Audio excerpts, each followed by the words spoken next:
October 1988. The Plaza Hotel, New York City.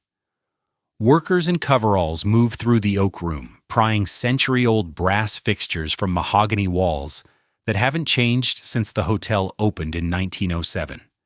80 years of tradition stripped away in a single afternoon because the new owner wants everything modernized and monetized. The most famous hotel in America isn't being renovated. It's being gutted for cash by a man who borrowed nearly $500 million to buy it. 2 women didn't die here, but something did. The soul of an institution, the culture built by generations of staff and guests, the irreplaceable character that made the Plaza more than just another luxury address. To understand how America's most beloved hotel became a battlefield for ego and greed, we need to go back to when the Plaza was just a vision in the mind of a man who wanted to build something the world had never seen. If you're interested in the dark side of America's Gilded Age fortunes, please consider subscribing. The Plaza Hotel sits at the corner of 5th Avenue and Central Park South. 18 stories of French Renaissance limestone facing the most valuable real estate in America. For over a century, this address has meant something specific: wealth, glamour, the unmistakable announcement that you have arrived. Step through those revolving doors, and you enter a world designed to make ordinary life feel distant. The marble floors echo with footsteps of everyone who mattered in American history. The chandeliers cast light that flatters even the most exhausted traveler. This is not just a hotel. This is a stage. The building has appeared in more films than most actors. Alfred Hitchcock shot scenes here for North by Northwest. The Plaza played itself in The Great Gatsby, both versions. Home Alone 2 turned the lobby into a playground for a lost child with a stolen credit card. Crocodile Dundee wandered these halls confused by American luxury. Almost every romantic comedy set in New York eventually finds its way to the Plaza's doors. When filmmakers need shorthand for wealth and sophistication, they point cameras at this facade. The building has become a character in America's story about itself. The numbers tell part of the story. When the current Plaza opened on October 1st, 1907, construction had cost $12.5 million. That's roughly $400 million adjusted for inflation. The original design included 800 guest rooms spread across 19 floors. The building contained 500 private bathrooms at a time when most hotels offered shared facilities down the hall. This was revolutionary luxury. Indoor plumbing for every guest, telephones in every room, a pneumatic tube system that whisked messages between floors faster than any bellhop could run. The craftsmanship matched the technology. The lobby required enough marble to cover a city block. Workers installed 1,650 crystal chandeliers throughout the building. The Palm Court featured a stained glass ceiling that transformed afternoon tea into something approaching religious experience. The Oak Room's paneling came from forests that no longer exist. The Oak Bar's murals depicted scenes of old New York that were already vanishing when the paint dried. Every detail announced permanence. This building was constructed to outlast the people who built it, but statistics miss what made the Plaza matter. This wasn't just an expensive hotel.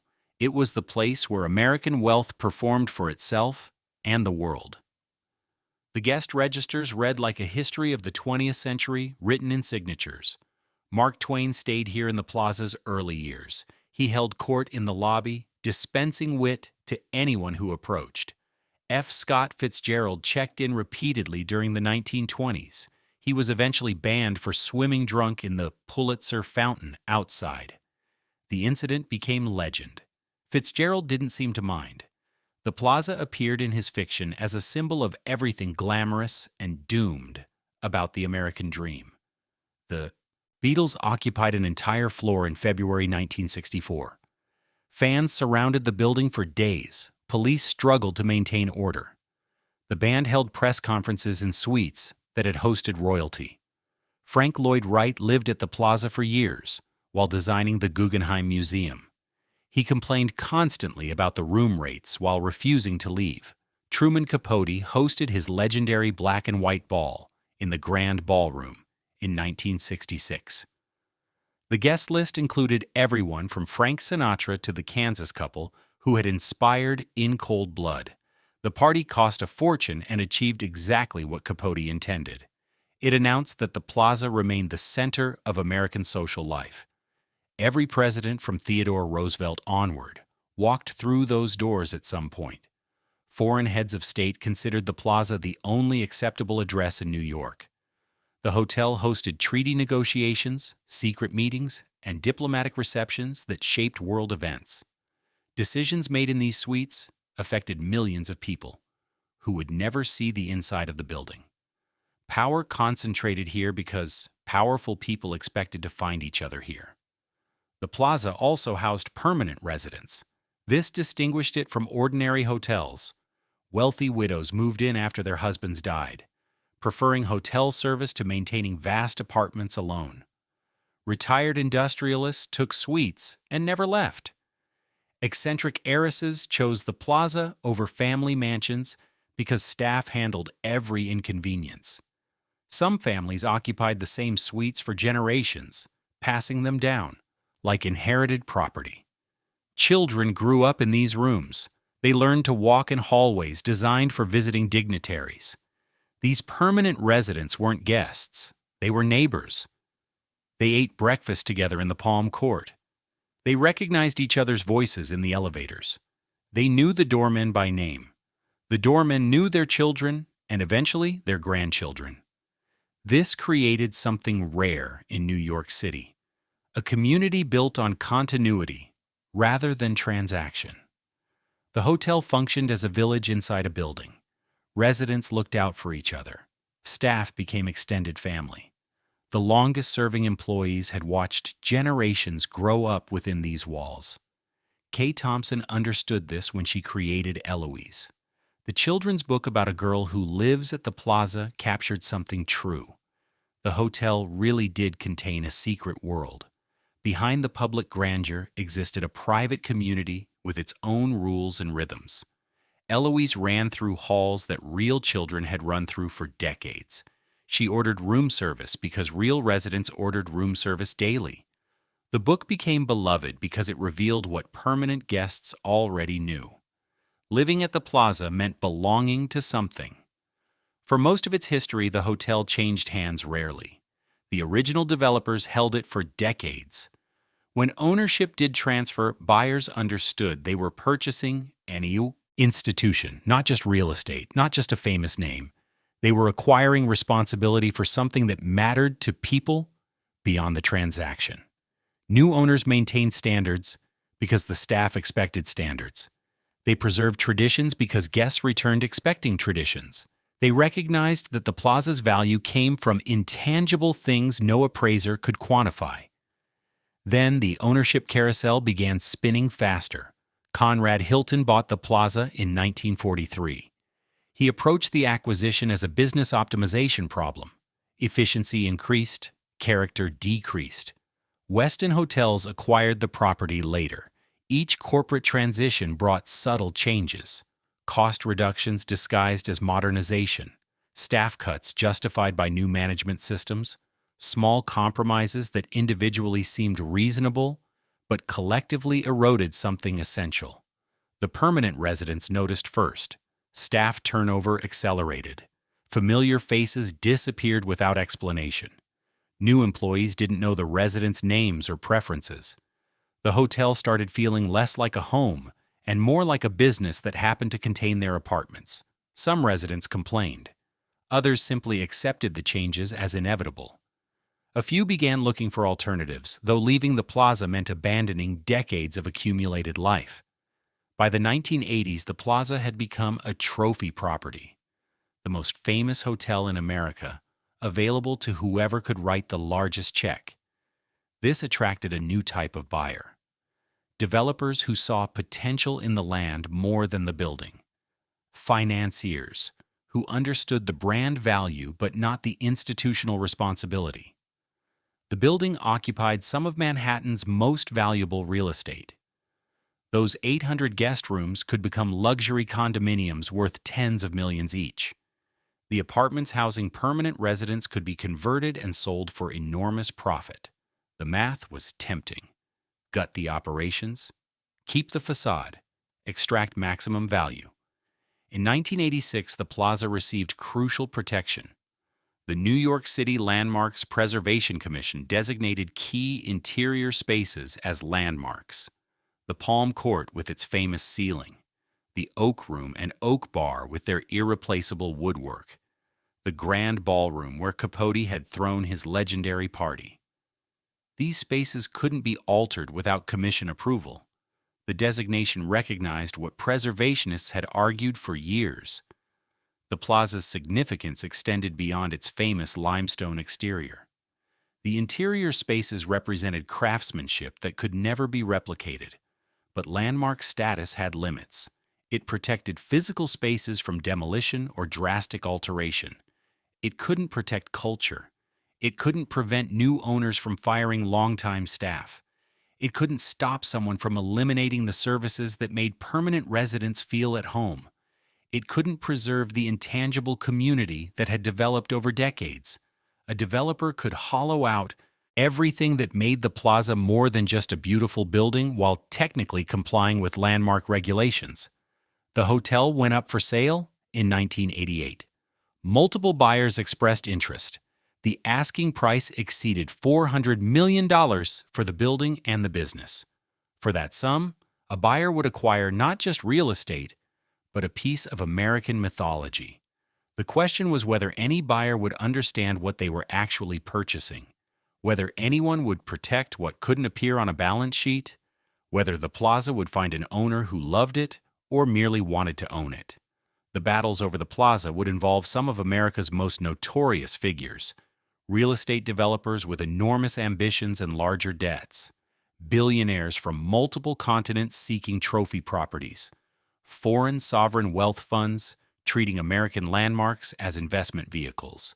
Each would make promises about restoration and preservation. Few would keep them. The hotel that seemed eternal was about to discover how quickly institutions can be destroyed by people who see only dollar signs. But before the celebrities and scandals, before the bankruptcies and lawsuits, there was a man with a vision. His name was Harry Black, and in 1905 he decided to tear down the old Plaza and build something the world had never seen. Harry S. Black was not a hotelier. He was a deal maker. Born in 1863 in Ontario, Canada, he came to America as a young man seeking opportunity. He found it in construction, not in laying bricks, but in financing buildings. By the 1890s, Black had risen to lead the George A. Fuller Company, one of America's largest construction firms. Fuller built skyscrapers. They pioneered techniques that made tall buildings possible. Black understood that the real money wasn't in construction itself. The real money was in controlling the land beneath the buildings. In 1901, Black engineered a merger that created U.S. Realty and Construction Company. The new corporation controlled Fuller Construction and vast Manhattan real estate holdings. Black became president of the combined enterprise. He was 38 years old and already one of the most powerful men in New York real estate. His ambition was limitless. He wanted to build monuments that would outlast him. The original Plaza Hotel had opened in 1890 at the corner of 5th Avenue and 59th Street. It was successful but unremarkable, an 8-story brick building that looked dated almost immediately. By 1905, the neighborhood had transformed around it. Central Park had matured into the city's great green escape. 5th Avenue was becoming the most prestigious address in America. The old Plaza no longer matched its surroundings. Black saw opportunity where others saw an adequate hotel. He convinced investors to demolish the existing building and construct something unprecedented. Not just a larger hotel, the largest hotel, the most luxurious hotel, a building that would define what American hospitality could become. Black assembled financing of $12.5 million. In 1905 dollars, this was an extraordinary sum. It signaled that the new plaza would spare no expense. For architect, Black chose Henry Janeway Hardenberg. The selection was deliberate. Hardenberg had already designed two of America's most famous buildings. The Dakota apartment house on Central Park West, completed in 1884.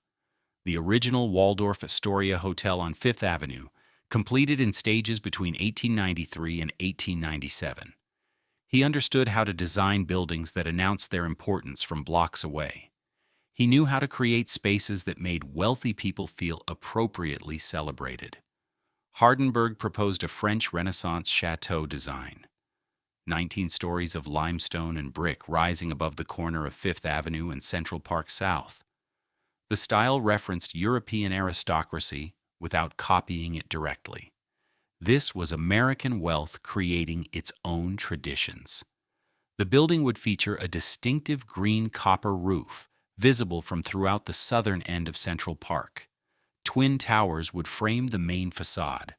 The entrance would open onto a grand lobby designed to humble visitors with its scale. Construction began in 1905 and proceeded rapidly. The site posed challenges. Building on a corner lot meant coordinating two street frontages. The desired height required innovative structural engineering. Workers drove foundation pilings deep into Manhattan bedrock. The steel skeleton rose floor by floor through 1906. By early 1907, the exterior was largely complete. Interior finishing consumed the remaining months. The craftsmanship inside matched the ambition outside.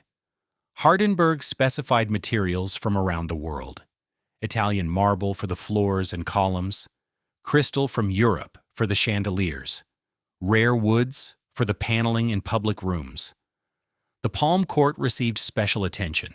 This space would serve afternoon tea beneath a vaulted ceiling of stained glass. The light filtering through that glass would become famous. Photographers would seek it for decades.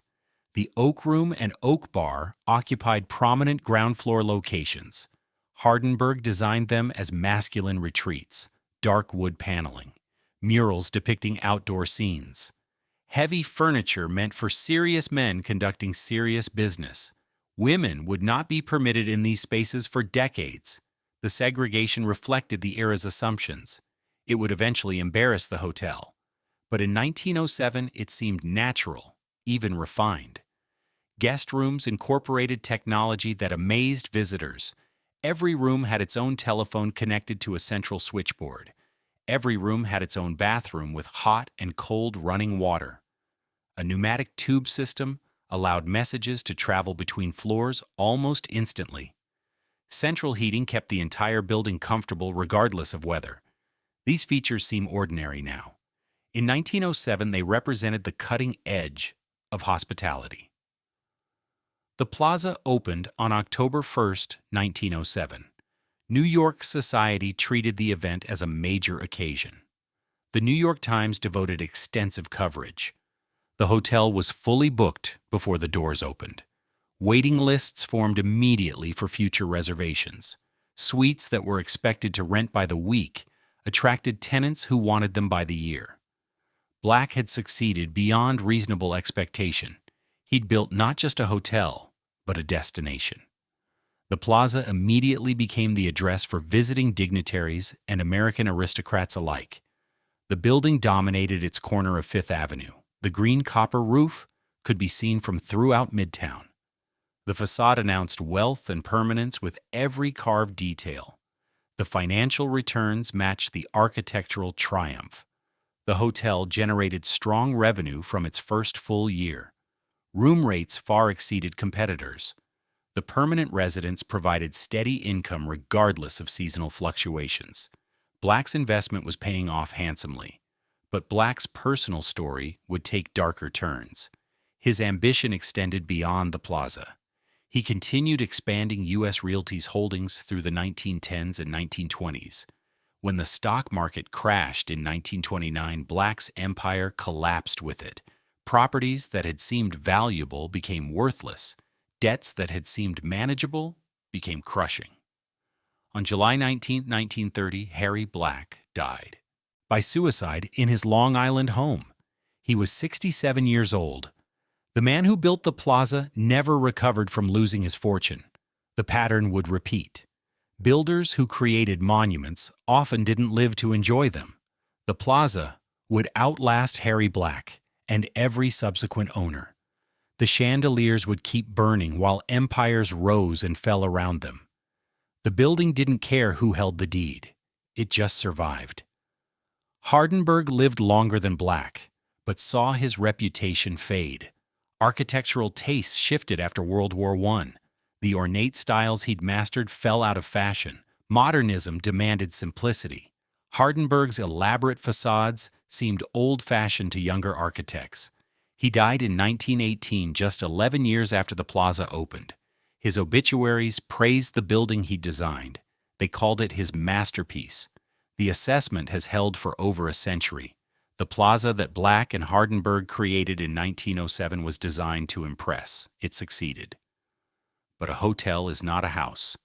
It doesn't belong to one family generation after generation. It belongs to everyone who walks through its doors. It belongs to the guests who sleep in its beds, and the staff who change those sheets. And ultimately, it belongs to whoever holds the deed.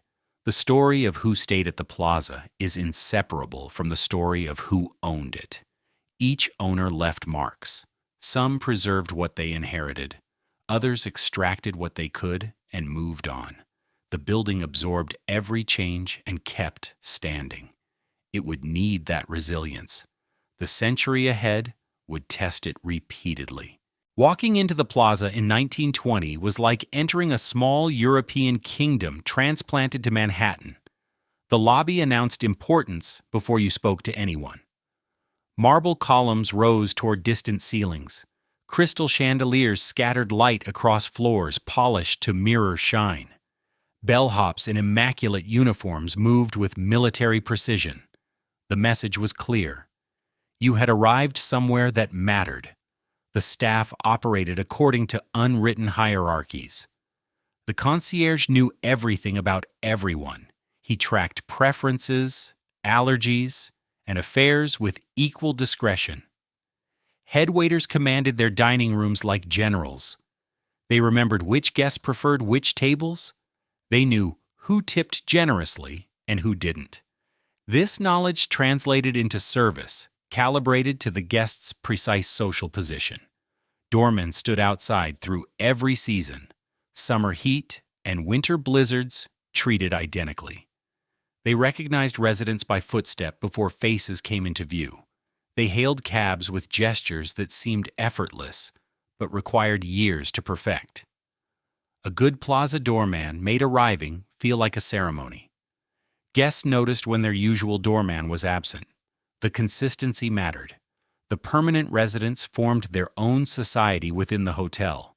Wealthy widows dominated this population, women whose husbands had died, leaving fortunes too large to manage alone. Hotel living solved problems that maintaining private homes created. No need to hire servants, no worry about repairs, no loneliness in vast empty rooms. The Plaza's staff handled everything while providing constant human contact. These residents occupied suites on the upper floors. Some decorated their spaces with personal furniture shipped from family estates. Others accepted the hotel's furnishings and added only photographs and books. Either way, they made these rooms home. Children were born in these suites. Elderly residents died in them. Decades passed within the same walls. The Palm Court served as the social center. Afternoon tea arrived precisely at 4 o'clock.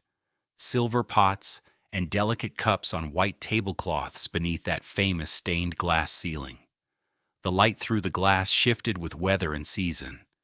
Rainy afternoons cast different colors than sunny ones. Regulars noticed these changes and commented on them. The Palm Court created its own world with its own rhythms. Women met there to exchange information that couldn't be shared elsewhere. Engagements were announced over tea before appearing in newspapers. Divorces were whispered about while spreading marmalade. Business deals were discussed in language coded to exclude eavesdroppers. The Palm Court functioned as an intelligence exchange where reputation was the currency. The Oak Room operated by different rules. This was masculine territory. Dark paneling absorbed sound and light equally. Men conducted business over heavy meals and stronger drinks. The room didn't admit women until 1969 for 6 decades. It remained a male sanctuary where deals were made without feminine distraction. The exclusion seems absurd now. Then it seemed natural. The Oak Bar next door followed similar policies. Lawyers and bankers gathered after market close. They dissected the day's events in leather chairs designed to encourage long conversations. Murals on the walls depicted pastoral scenes that contrasted sharply with the urban intensity of the conversations below. Men who spent their days in office towers appreciated these painted forests and fields. The Persian Room offered evening entertainment, a nightclub within the hotel where society came to dance and be seen. Eartha Kitt performed there during her rise to fame. Hildegard drew crowds who dressed for the occasion. The room featured a stage and dance floor surrounded by tables where guests ordered champagne and pretended not to watch each other. Seeing and being seen was the entire point. The Grand Ballroom hosted events that made social pages across the country. Debutante balls introduced young women to society. Charity galas raised millions for approved causes. Corporate celebrations rewarded executives with evenings of orchestrated elegance. The room could accommodate over 1,000 guests. Its chandeliers alone required a full-time maintenance crew. Truman Capote understood the Plaza's social power when he chose it for his black and white ball in November 1966. The guest list became front-page news weeks before the event. 500 people received invitations to what newspapers called the Party of the Century. Capote mixed celebrities with Kansas farmers.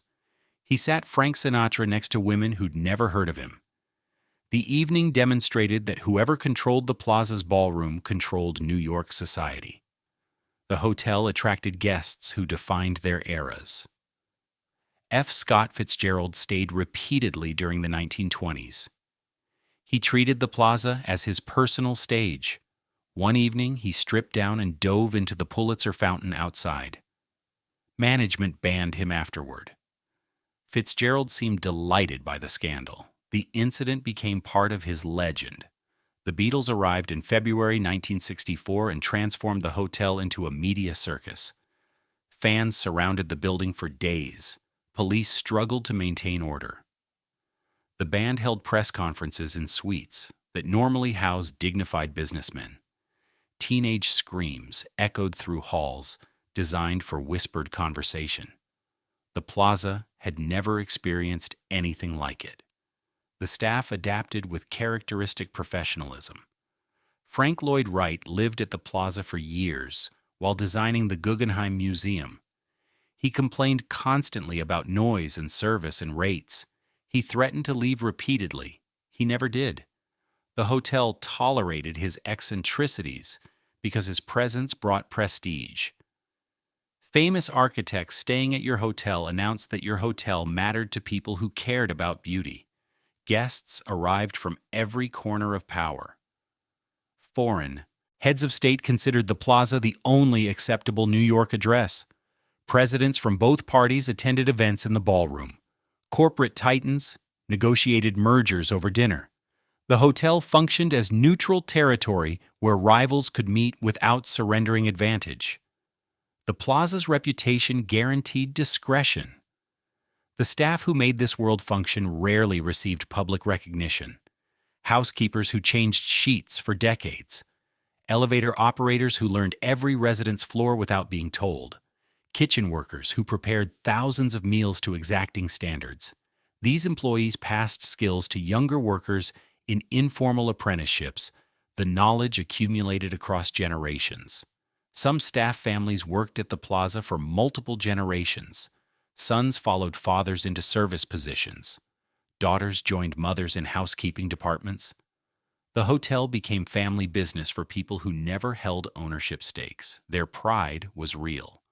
They maintained standards even when management changed or budgets tightened. Kay Thompson captured something essential when she created Eloise in 1955. Her children's book depicted a girl who lived at the Plaza and treated it as her personal playground. Eloise ran through halls that adults walked.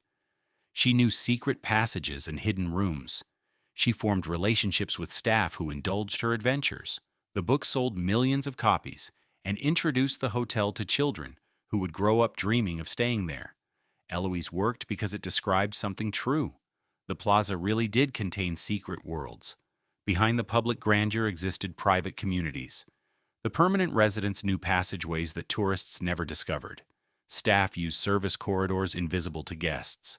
Multiple realities coexisted within the same building. The hotel accommodated them all.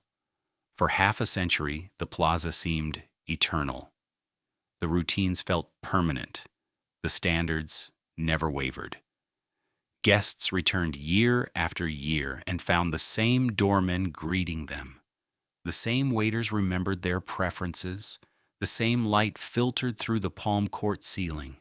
This consistency created something rare, a place where time seemed to move differently, where the chaos of the outside world couldn't penetrate.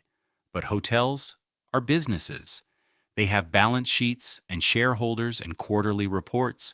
They require constant investment just to maintain existing standards. And in the 1970s, the Plaza's numbers started telling a different story. The Plaza changed hands for the first time in 1943. Conrad Hilton purchased the hotel as part of his aggressive expansion across America. He'd built his fortune buying distressed properties during the Depression. The Plaza wasn't distressed, it was prestigious. Hilton wanted the name more than the building. Hilton approached the Plaza as an efficiency problem. His chain operated on standardized systems designed to maximize profit. Every Hilton hotel used the same accounting methods, the same training programs, the same performance metrics. This worked well for roadside motor lodges. It fit awkwardly with an institution that had developed its own culture over 4 decades. The changes came gradually. Staff positions were consolidated. Departments that had operated independently now reported through corporate hierarchies. Long-serving employees who remembered the original ways found their expertise undervalued. The new management wanted consistency with other Hilton properties. The Plaza's distinctiveness was a problem to be solved. Some traditions survived. The Palm Court still served afternoon tea. The Oak Room still excluded women. The permanent residents still occupied their suites. But the texture changed. Small economies accumulated. Slightly cheaper supplies. Slightly less elaborate service. Slightly fewer staff members covering slightly more responsibilities. Each individual compromise seemed minor. Together they shifted something fundamental. Hilton sold the Plaza in 1953 to a real estate investor named A.M. Sonnabend. The price was $15 million. Sonnabend understood hotels, but approached them as properties, rather than institutions. His company managed the Plaza competently, without inspiring devotion. The building continued functioning. The standards held. Nothing got dramatically better or worse. The 1970s brought crisis to New York City. Municipal bankruptcy loomed. Crime rates spiked. Wealthy residents fled to suburbs. Companies relocated headquarters to other states. The city that had seemed like the center of the world suddenly seemed like a dangerous backwater. Tourism declined sharply. Business travel shifted elsewhere. The Plaza felt these pressures acutely. Occupancy rates dropped. The permanent residents aged without replacement. Young, wealthy families didn't want to raise children in a city that felt unsafe. They chose Connecticut or Westchester instead. The suites that had housed multiple generations of families started emptying as elderly residents died. Maintenance costs never declined regardless of revenue. The building required constant attention. Pipes corroded. Electrical systems needed updating. The limestone facade weathered and required repair. The famous chandeliers demanded specialized cleaning. Running an 80-year-old building cost substantially more than running a modern one. Every year brought new expenses that couldn't be avoided. Westin Hotels acquired the Plaza in 1975. Another corporate owner, another set of standardized procedures. Westin had less history than Hilton, but similar approaches. Efficiency mattered. Brand consistency mattered. The Plaza's unique character was an asset in marketing materials and a complication in operations. The permanent residents watched these transitions with growing unease. Each new owner brought new rules, new restrictions on what residents could do in spaces they'd occupied for decades, new staff members who didn't know family histories, new managers who viewed longtime residents as obstacles rather than community members. Some residents had legal protections. New York's rent stabilization laws applied to certain long-term tenants. These residents couldn't be easily displaced. Their rents couldn't be raised dramatically.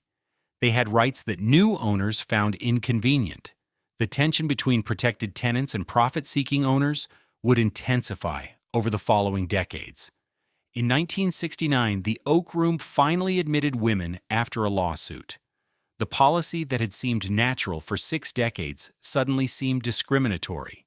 A group called the National Organization for Women targeted the Plaza specifically. They staged protests. They filed complaints. The hotel eventually surrendered. The Oak Room opened to women. Some male patrons grumbled. Most adapted quickly.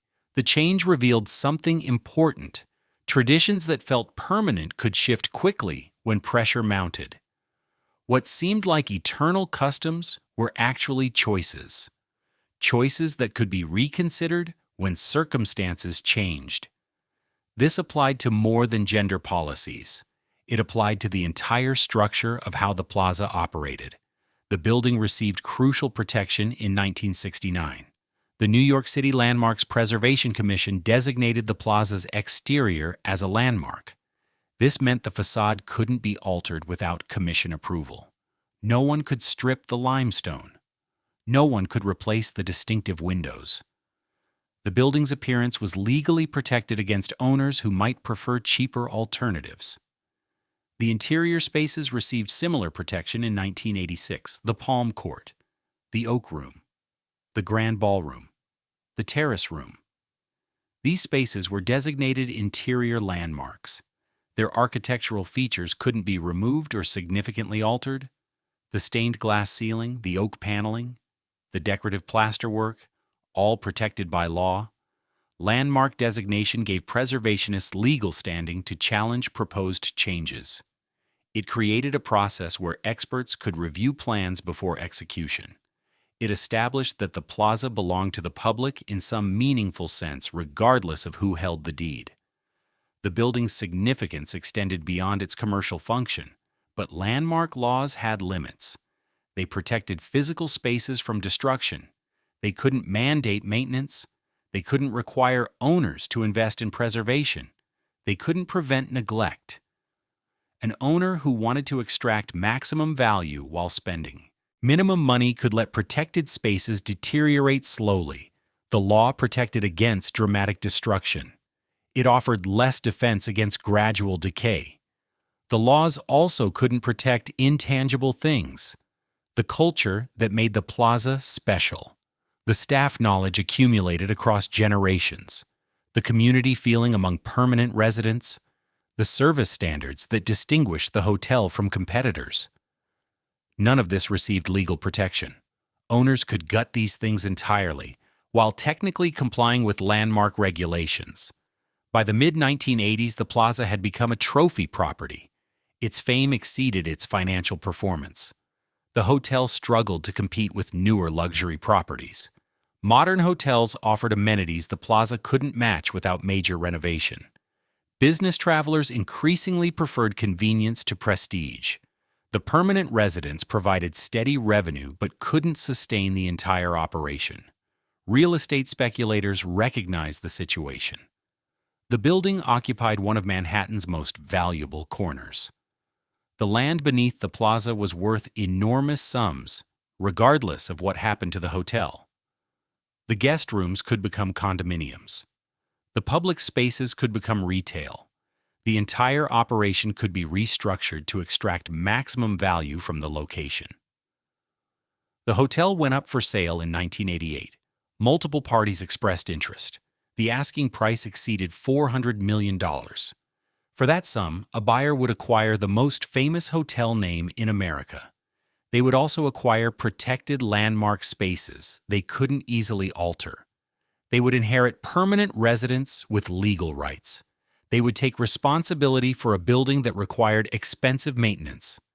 The plaza needed an owner who understood what they were buying, someone with resources to invest properly, someone who appreciated the institution beyond its balance sheet, someone willing to accept constraints that came with landmark designation and tenant protections, someone who would preserve what made the plaza matter. Instead, the plaza got Donald Trump. Donald Trump purchased the Plaza Hotel in March 1988 for $407.5 million. At the time, it was the highest price ever paid for a single hotel property. Trump held a press conference to announce the acquisition. He declared he would restore the plaza to its original grandeur. He promised to make it the greatest hotel in the world. The promises sounded magnificent. The reality would prove very different. The financing structure revealed the first warning signs. Trump borrowed almost the entire purchase price. He used junk bonds with interest rates exceeding 14%. The debt service alone would require enormous revenue just to break even. The numbers only worked if the hotel's income increased dramatically and immediately. Financial analysts questioned whether that was possible. Trump dismissed their concerns with characteristic confidence. He installed his wife Ivana as president of the plaza. Her salary was officially $1 per year, plus all the dresses she could buy. The arrangement made good publicity. Ivana had managed other Trump properties. She would bring the same approach to the plaza. The hotel's longtime staff watched the new leadership arrive with justified apprehension. The changes began within weeks. Trump ordered immediate cost reductions. He viewed the plaza's staffing levels as excessive. Positions were eliminated. Departments were consolidated. Employees who had worked at the hotel for decades received termination notices. The institutional knowledge they carried walked out the door with them. The service reductions followed quickly. Amenities that guests expected disappeared or diminished. The famous attention to detail that distinguished the plaza from competitors became harder to maintain with fewer staff covering more responsibilities. Long-term guests noticed immediately. First-time visitors had nothing to compare against. They saw luxury. Regulars saw decline. Trump announced plans to convert portions of the hotel into condominiums. The guest rooms on upper floors would become private apartments. Each unit would sell for millions. The conversions would generate enormous one-time revenue. They would also permanently reduce the hotel's room inventory. The plaza would become smaller as a hotel while Trump extracted capital. The permanent residents recognized the threat immediately. If hotel rooms became condominiums, their apartments might be next. Their rent-controlled leases protected them from eviction, but constant pressure could make life unbearable. New owners often made existing tenants uncomfortable until they left voluntarily. The residents organized to protect their rights. Legal battles erupted almost immediately. Tenants filed complaints about maintenance. They documented every building code violation. They challenged proposed changes through every available channel. Trump's representatives pushed back aggressively. The relationship between ownership and residents became openly hostile. The condominium conversions proceeded despite opposition. Construction crews moved through the building. Units were reconfigured and upgraded. Sales offices opened to wealthy buyers who wanted plaza addresses. Some units sold for over $10 million. The revenue helped to service the crushing debt. But each sale meant fewer hotel rooms generating ongoing income. Ivana managed the daily operations with aggressive efficiency. Staff members later described an atmosphere of constant pressure. Nothing was ever good enough. Costs had to decrease further. Service standards were impossible to maintain with available resources. The gap between what ownership demanded and what employees could deliver grew wider constantly. The feud with Leona Helmsley added another layer of chaos. Helmsley owned the Park Lane Hotel directly across the street. The two properties competed for similar guests. Helmsley and Trump despised each other personally. Their conflict played out in tabloid headlines and legal filings. The spectacle distracted from the Plaza's mounting operational problems. Helmsley was eventually convicted of tax evasion in 1989. Her famous declaration that only little people pay taxes became national news. The conviction removed one rival, but didn't solve Trump's fundamental problem. The Plaza was drowning in debt, regardless of what happened across the street. By 1990, the hotel owed approximately $250 million to bondholders. The interest payments exceeded what the property could generate. Trump had loaded the Plaza with unsustainable debt to finance his purchase. Now the mathematics were collapsing. No amount of cost-cutting could close the gap between revenue and obligations. The junk bond market itself was imploding. The leveraged buyout era that had made Trump's purchase possible was ending badly. Companies that had borrowed heavily to acquire assets were defaulting. Banks that had underwritten risky deals faced massive losses. The financial environment that had enabled Trump's Plaza purchase no longer existed. Trump's other properties were failing simultaneously. His casinos in Atlantic City struggled with similar debt burdens. The Trump shuttle airline hemorrhaged money. His yacht and mansions required expensive maintenance while generating no income. The empire built on borrowed money was coming apart across multiple fronts. The Plaza's employees watched the deterioration with helpless frustration. They understood what was happening. They saw the deferred maintenance accumulating. They knew which corners were being cut. They worried about their jobs with good reason. Many had spent their entire careers at the hotel. They had nowhere else to go. The permanent residents experienced the decline daily. Service calls went unanswered longer. Repairs took weeks instead of days. The staff who remained seemed exhausted and demoralized. The community feeling that had made Plaza living special disappeared. Residents who could afford to leave began considering alternatives. Some historic preservation advocates sounded alarms. The landmark designations protected the building's physical features, but neglect could damage protected elements. Water intrusion and deferred maintenance could destroy irreplaceable details. The law required owners to maintain designated features. Enforcement proved difficult when owners claimed financial hardship.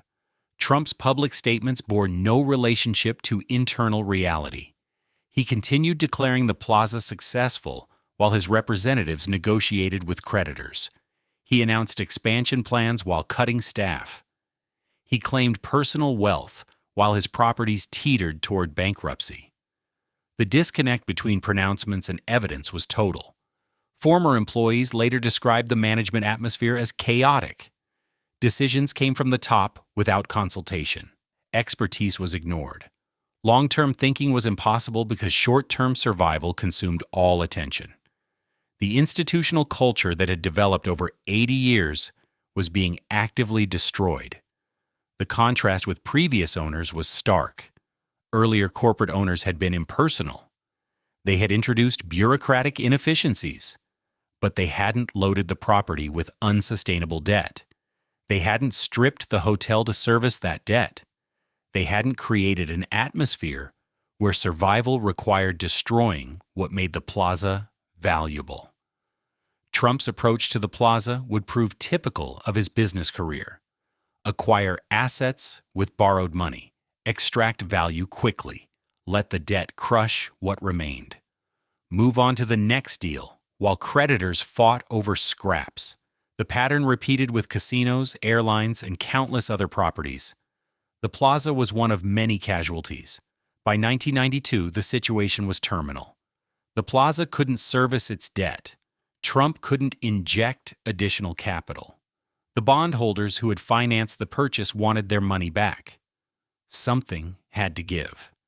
The question was what Trump would sacrifice and what he would keep. The answer revealed his priorities clearly. Trump would protect his personal reputation and residual ownership stake.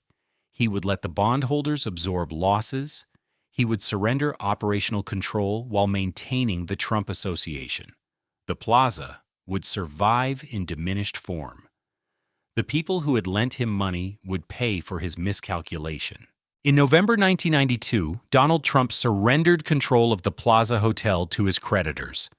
The restructuring agreement told the story of his failure in precise numbers. Bondholders who had financed his purchase received 49% ownership. Trump kept 49% but lost management authority. Citibank and other lenders took the remaining stake. Trump's grand promises had collapsed into bankruptcy paperwork. The debt restructuring erased hundreds of millions in obligations. Bondholders who had expected full repayment received equity in a troubled property instead. Their original investments were worth a fraction of face value. The people who had lent Trump money paid for his miscalculation. This pattern would repeat throughout his business career. Borrow heavily, fail spectacularly, let creditors absorb losses.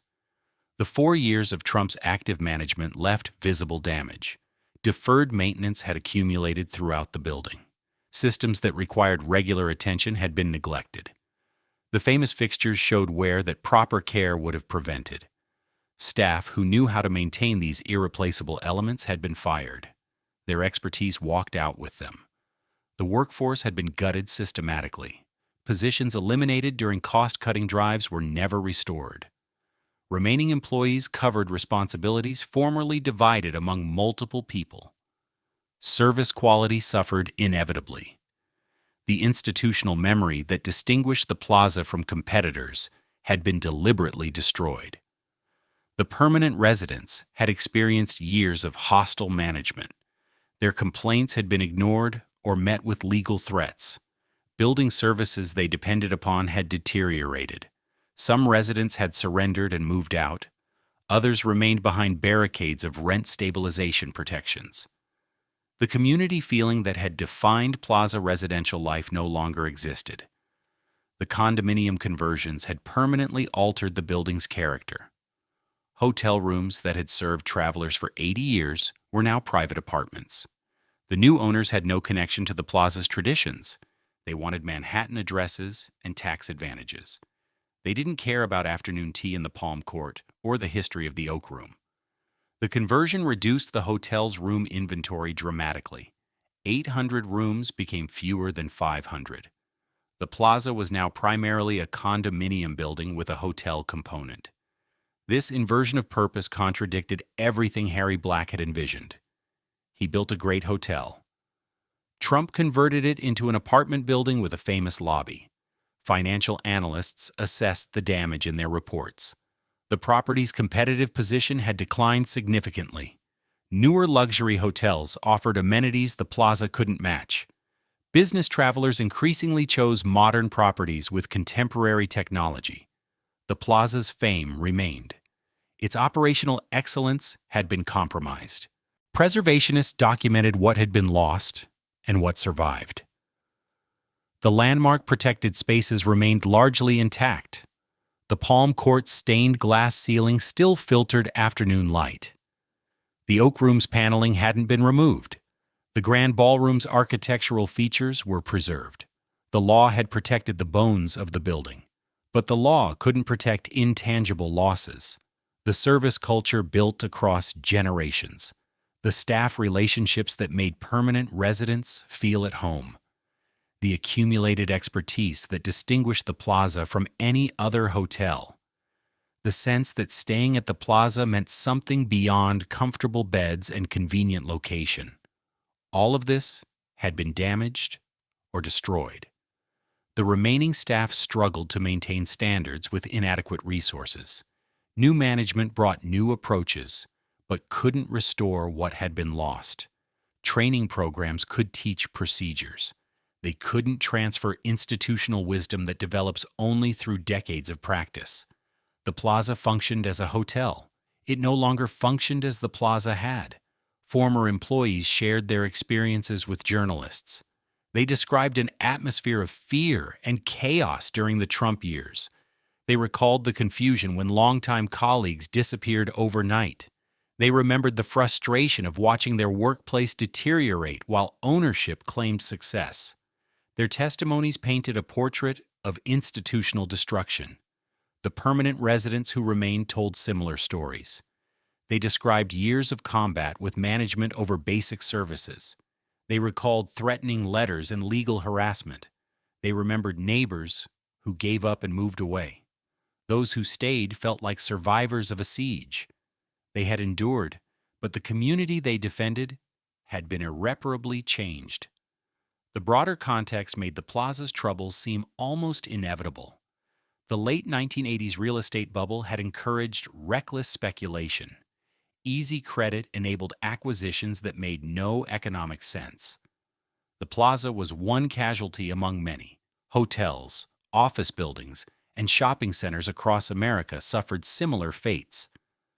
But the Plaza's fame made its decline particularly visible.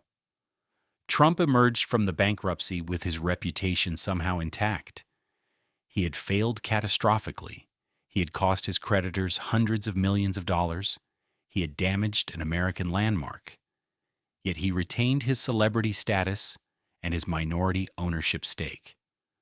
The ability to fail upward would become his defining characteristic. The Plaza entered 1993 under new management with old problems. The debt was restructured, but the building still required investment. The staff was depleted and demoralized. The permanent residents were traumatized. The hotel's reputation had suffered years of damage. Recovery would require resources and commitment the new ownership structure struggled to provide. Industry observers noted patterns that would repeat.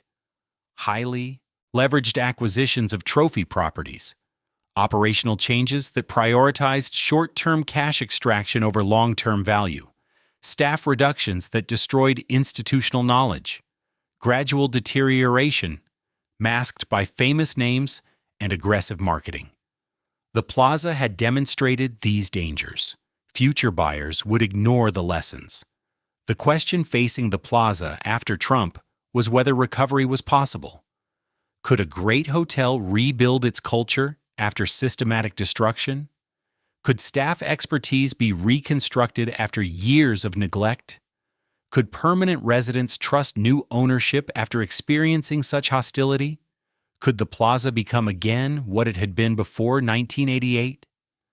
The building still stood magnificent at Fifth Avenue and Central Park South. The chandeliers still sparkled. Tourists still photographed the façade. The famous address still attracted guests willing to pay premium rates. But something essential had been extracted during the Trump years. Whether it could ever be restored remained an open question. The ownership carousel would continue spinning. New buyers would emerge with new promises. Each would claim to understand the Plaza's significance. Each would vow to preserve its heritage while achieving financial returns. The hotel would change hands repeatedly over the coming decades. It would survive. But survival and flourishing are different things. After Trump, the Plaza entered an era of revolving ownership. Each new buyer arrived with promises about restoration and preservation. Each eventually sold to the next buyer. The hotel became an asset to be traded rather than an institution to be stewarded. The carousel spun faster with each rotation. CDL Hotels of Singapore acquired controlling interest in 1995. The purchase price was approximately $325 million. CDL was a subsidiary of Hong Leong Holdings, one of Singapore's largest property developers. They brought international capital and professional hotel management. The acquisition signaled that the Plaza had become a global trophy property. CDL invested in restoration work. They addressed some deferred maintenance from the Trump years. They upgraded systems that had been neglected. The hotel began functioning more professionally.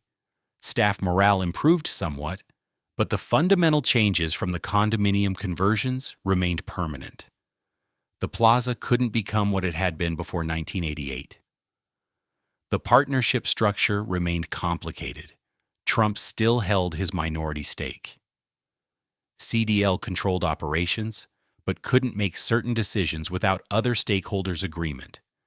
The ownership fragmentation limited what any single party could accomplish. Major investments required consensus that proved difficult to achieve. Fairmont Hotels took over management in 1999. The Canadian chain brought expertise in operating luxury properties. Fairmont managed other prestigious hotels, including the Waldorf Astoria and the Savoy in London. They understood how to balance historic preservation with contemporary hospitality expectations. The Plaza benefited from their professional approach. The 2004 sale transformed the property again. Eloise Properties, an Israeli development company, acquired the Plaza for $675 million. Eloise announced plans for additional condominium conversions. The hotel component would shrink further. More guest rooms would become private apartments. The pattern established under Trump would continue under new ownership. Preservationists fought the proposed changes. They argued that further conversions would fundamentally alter the Plaza's character. The hotel that had once contained 800 rooms would be reduced to fewer than 300. The landmark designations protected architectural features. They didn't prevent conversion of hotel rooms to residential use. The conversions proceeded despite objections. More floors became condominiums. Wealthy buyers paid extraordinary sums for Plaza addresses. Individual units sold for $30 million or more. A penthouse triplex eventually sold for over $50 million. The Plaza's famous name commanded premium prices regardless of what happened to the hotel. The remaining hotel rooms received renovation. Eloise invested in upgrades designed to attract wealthy travelers. The rooms became larger and more luxurious. The price per night increased accordingly. The Plaza positioned itself as an ultra-luxury destination for guests who could afford $1,000 nightly rates. The permanent residents continued their long struggle. Some remained protected by rent stabilization laws. They occupied apartments surrounded by units worth tens of millions. The contrast was surreal. Working-class families paying controlled rents lived adjacent to billionaires. The Plaza contained multiple economic realities that rarely intersected. Legal battles over tenant rights continued for years. Some residents reached settlements and departed. Others held firm and stayed. Each departure reduced the community that had made Plaza residential life distinctive. The hotel was winning the war of attrition against its longest-term inhabitants. The workforce experienced similar transformations. Union representation remained, but working conditions changed. The expectations of ultra-luxury service combined with cost pressures created constant tension. Staff turnover increased. The multi-generational employment patterns that had defined the Plaza for decades disappeared entirely. In 2012, the ownership structure shifted again. Sahara India Pariwar, an Indian conglomerate, acquired a controlling stake for approximately $570 million. The purchase attracted scrutiny because Sahara's chairman faced legal troubles in India. Securities regulators questioned the company's financing practices. The cloud over Sahara's leadership complicated the Plaza's situation. The Sahara acquisition demonstrated how far the Plaza had traveled from its origins. An American landmark was now controlled by an Indian conglomerate facing regulatory challenges on another continent. The hotel's fate depended on legal proceedings in courts thousands of miles away. Global finance had made national heritage into international commodity. Sahara's troubles deepened over the following years. The chairman was jailed in India over securities violations. The company struggled to meet financial obligations. The Plaza became an asset to be liquidated rather than an institution to be maintained. The ownership chaos affected operations in ways guests might not see but staff certainly experienced. Katara Hospitality, the hotel investment arm of Qatar's sovereign wealth fund, acquired the Plaza in 2018. The purchase price was reportedly around $600 million. A Middle Eastern government now owned America's most famous hotel. The acquisition completed the Plaza's transformation into a global investment vehicle. Katara brought substantial resources. Qatar's sovereign wealth fund managed hundreds of billions of dollars. The Plaza's financial requirements posed no challenge. The question was whether foreign government ownership would prioritize preservation or returns. Sovereign wealth funds existed to generate income for their nations. Historic preservation served different purposes. The pattern across decades was unmistakable. Each ownership transition brought new promises. Each delivered partial improvements and continued commodification. The Plaza survived but diminished with each transfer. The hotel that had once defined American luxury hospitality became increasingly indistinguishable from other ultra-luxury properties. Some preservation victories deserved recognition. The landmark protected spaces remained largely intact. The Palm Court still served afternoon tea beneath its famous ceiling. The Oak Room's paneling survived despite changing restaurant operators. The Grand Ballroom hosted events as it had for a century. The architectural heritage endured. Other losses proved permanent. The room count dropped from 800 to approximately 280. The permanent residential community essentially disappeared. The service culture that had developed across generations was gone. The staff knowledge accumulated since 1907 had been dissipated through repeated management changes. The preservation battles illustrated the limits of landmark law. Physical features could be protected through designation. Economic pressures could be regulated through zoning and tenant protections. But culture, expertise, and community couldn't be mandated into existence. These intangible things required consistent ownership committed to preservation. The Plaza hadn't had that for decades. The hotel's current state reflects these accumulated changes. It functions as an ultra-luxury property, charging premium rates. The famous spaces remain beautiful. The service meets contemporary expectations. Guests who never knew the earlier Plaza find their stays satisfactory. Those who remember the hotel before 1988 recognize what has been lost. The workforce today operates under very different conditions than their predecessors experienced. Corporate management systems have replaced informal institutional culture. Training programs standardize service rather than preserving distinctive traditions. The Plaza employs professional hospitality workers. It no longer cultivates Plaza people who spent careers within its walls. Labor disputes have marked recent years. Union workers have struck over wages and working conditions. The tensions reflect broader conflicts in the hospitality industry. But they also represent the Plaza's transformation from family-like institution to corporate workplace. The strikes are symptoms of deeper changes no contract negotiation can address. Walk into the Plaza today and you can still feel it. The lobby retains its scale and grandeur. Marble columns rise toward decorated ceilings. Crystal chandeliers scatter light across polished floors. The space announces importance as it has for over a century. First-time visitors experience the impact Harry Black intended when he commissioned this building in 1905. The Palm Court continues serving afternoon tea. Guests sit beneath the famous stained glass ceiling that has filtered light since 1907. The menu has evolved. The prices have increased dramatically. But the ritual remains recognizable. People still dress for the occasion. They still photograph themselves in this setting. The space functions as designed even if the surrounding context has transformed completely. The Oak Room has changed operators multiple times. Various restaurateurs have attempted to make the space profitable. The paneling remains. The architectural character survives. But the room no longer functions as the masculine sanctuary where deals were made for decades. It serves different purposes now. The continuity is physical rather than cultural. The guest experience meets contemporary luxury standards. The reduced room count allows for larger accommodations. Modern amenities have been installed throughout. The technology works. The service is professional. Guests who judge hotels by contemporary measures find the Plaza satisfactory. Those seeking connection to history find something more complicated.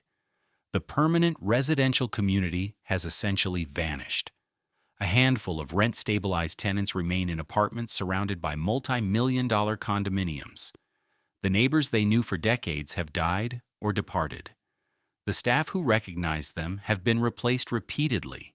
They live in a building that contains their homes, but no longer feels like their community. The condominiums that replaced hotel rooms house a different population entirely.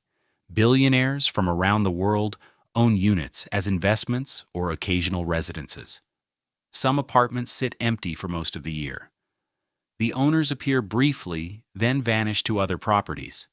They have no connection to Plaza history. They bought addresses, not membership in a community. Harry Black would recognize the building he created.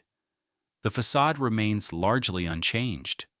The landmark protections preserved architectural features he specified.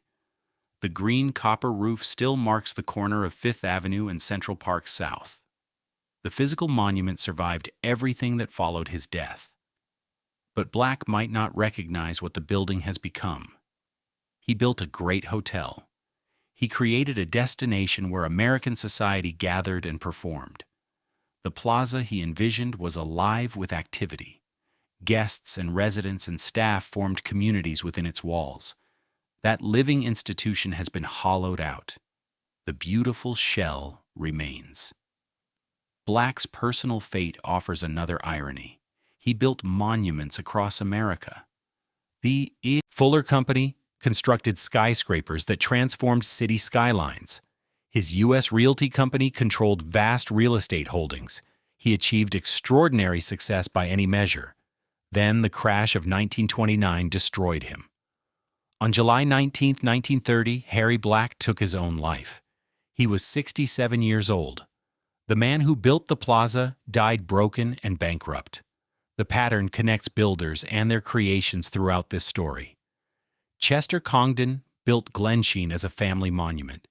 His descendants destroyed each other fighting over its inheritance. Harry Black built the Plaza as a hospitality monument.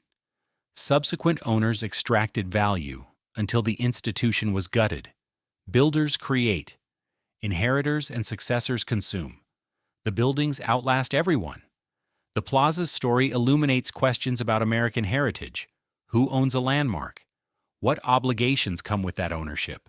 Can private property serve public purposes?